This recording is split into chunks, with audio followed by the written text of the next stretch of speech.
आज हम टाकोस बनाने का एक बहुत ही सिंपल और आसान तरीका देखेंगे और इन टाकोस को बनाने के लिए जो भी सामग्री लगेगी ये ऑलमोस्ट सभी के घर में होती ही है। तो पहले इन टाकोस को बनाने के लिए हम इसका डो रेडी करेंगे और इस डो को बनाने के लिए मैंने लिया है 1 कप मैदा यानी कि ऑल पर्पस फ्लावर। इसी के साथ मैं इसमें ऐड कर रहा हूँ 1 कप गेहूं का आटा यानी कि व्हीट फ्लावर।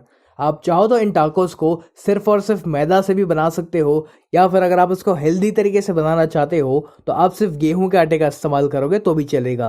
अब इसी में हमें ऐड करना है नमक। तो मैंने तकरीबन 1 बड़ी चम्मच नमक का इस्तेमाल किया हुआ है। आप अपने टेस्ट के अकॉर्डिंग नमक की मात्रा कम या ज़्यादा कर सकते हो।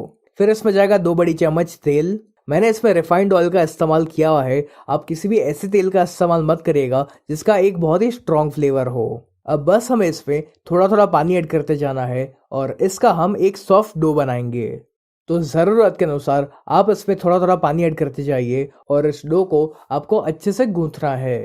तो ये जो टाकोस की रेसिपी मैं आपके साथ शेयर कर रहा हूँ इसको मैंने जितना सिंपल हो सके ना उतना सिंपल रखा हुआ है ताकि आपको इसको बनाने में ज़रा भी दिक्कत ना आए। जब ये डो इस प्रकार से एक बार जुड़ने लगे तब आपको इस डो को लगातार 2 से 3 मिनट के लिए मसलना है ताकि ये एकदम ही स्मूथ हो जाए। चलिए अपना ये जो डो है ये रेडी हो चुका है। तो अब हमें इसको ढक कर इसको हम तकरीबन 10 से 15 मिनट के लिए रेस्ट करने देंगे और जब तक ये डो रेस्ट करता है तब तक हम बाकी की तैयारी करेंगे। तो अब एक पैन में आपको लेना है 2 से 3 बड़ी चम्मच तेल और तेल जब अच्छे से गर्म हो जाए उसके बाद हमें इसमें ऐड करना है एक प्याज और इस प्याज को मैंने लंबा लंबा कट कर लिया था। अब इस प्याज को हमें तब तक फ्राई करना है जब तक ये थोड़ा सा ब्राउन नहीं हो जाता। आप चाहो तो इसमें इस समय पर बिल्कुल थोड़ा सा नमक डाल सकते हो ताकि जो प्याज है ये फटाफट से ब्राउन हो जाए। इस तरह से प्याज को फ्राई करने से इसका जो फ्लेवर है ना वो और बेहतर हो जाता है। चलिए अब ये जो प्याज है ये ब्राउन हो चुका है तो अब हम क्या करेंगे कि इस पैन में से इस प्याज को बाहर निकाल लेंगे और जो एक्स्ट्रा ऑयल बचा हुआ है उसको आप साइड पर निकाल लीजिए या फिर इसी पैन में आप रख सकते हो क्योंकि वैसे भी हमें थोड़ी देर के बाद इसमें रोटी वगैरह सेकनी है। अब आपको लेना है 4 से 5 उबले हुए आलू और इन आलूओं को हमें पहले ग्रेट करना है। आलू को हम ग्रेट इसलिए कर रहे हैं ताकि इसमें आलू के कोई भी बड़े बड़े टुकड़े ना रह जाए। चलिए मैंने सभी आलूओं को ग्रेट कर लिया है। तो अब जो प्याज को हमने फ्राई करके रखा हुआ था वो हमें इसमें ऐड करना है। अब इसी के साथ मैं इसमें ऐड कर रहा हूँ 1 बड़ी चम्मच चिली फ्लेक्स। यदि आपके पास चिली फ्लेक्स ना हो तो आप लाल मिर्च पाउडर का इस्तेमाल कर सकते हो या फिर यदि आपको चिली फ्लेक्स घर पर बनानी है तो आप थोड़ी सी सूखी लाल मिर्च लीजिए और उनको मिक्सी में डाल के ग्राइंड कर लीजिए और आपकी जो चिली फ्लेक्स है वो रेडी हो जाएगी। चिली फ्लेक्स की मात्रा कितनी रखनी है ये आप अपने पसंद अनुसार कम या ज़्यादा कर सकते हो। अब इसी के साथ मैं इसमें ऐड कर रहा हूँ आधा छोटी चम्मच काले मिर्च पाउडर यानी कि ब्लैक पेपर पाउडर। फिर इसमें एक चटपटा टेस्ट लाने के लिए मैं इसमें ऐड कर रहा हूँ 1/4 छोटी चम्मच चाट मसाला।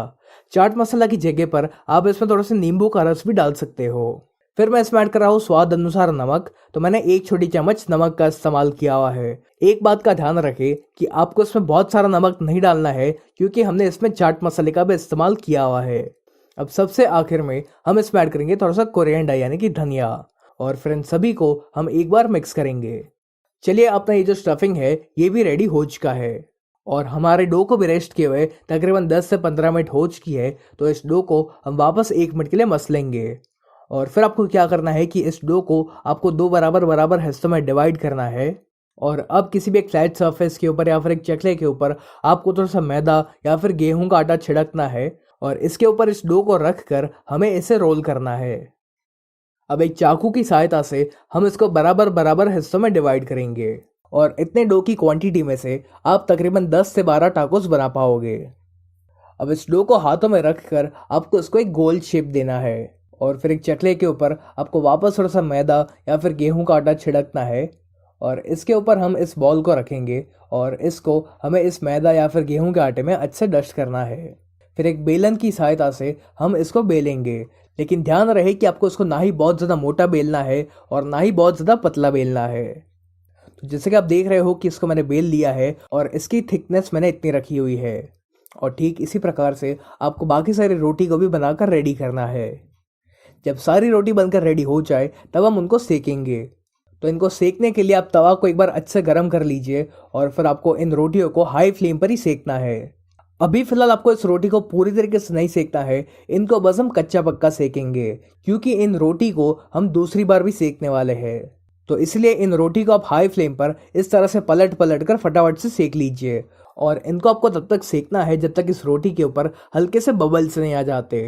जैसे कि आप देख पा रहे हो कि ये जो रोटी है ये कच्ची पक्की सेक चुकी है, तब हम इसको बाहर निकाल लेंगे। और ठीक इसी प्रकार से आपको बाकी सारी रोटी को भी इसी तरह से कच्चा पक्का सेकना है। अब आपको क्या करना है कि इस रोटी के ऊपर आपको डालना है थोड़ा सा टोमेटो केचप।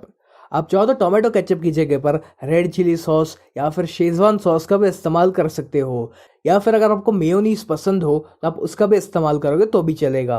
अब इस टोमेटो केचप को हम इस रोटी के हर तरफ इवनली स्प्रेड करेंगे।